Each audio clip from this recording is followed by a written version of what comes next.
Привет, Тоня. Я Бахридин Джалолов, издание «Азия Плюс». Немножко хочу отойти от вопросов именно твоего выступления. Хотел бы ты в будущем стать наставником, хорошим тренером для молодежи, который тоже мог бы, как ты, применить в своей жизни усердство, намерение никогда не сдаваться, идти вперед?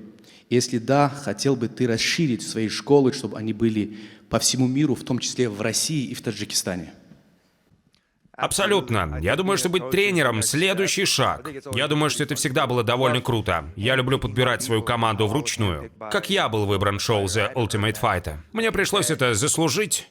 Я считаю, что у тебя должны быть заслуги, чтобы тренироваться у меня. Я думаю, что ты должен будешь заслужить это право. Я имею в виду, я тренировал довольно крутых людей и тренировал довольно отмороженных оболтусов, но все крутые по-своему. И я думаю, если ты хочешь тренироваться у меня, тебе придется заслужить это право. Мы разберемся с этим. И сейчас этот вопрос больше было пожелания, поэтому спасибо большое за ответ. Спасибо.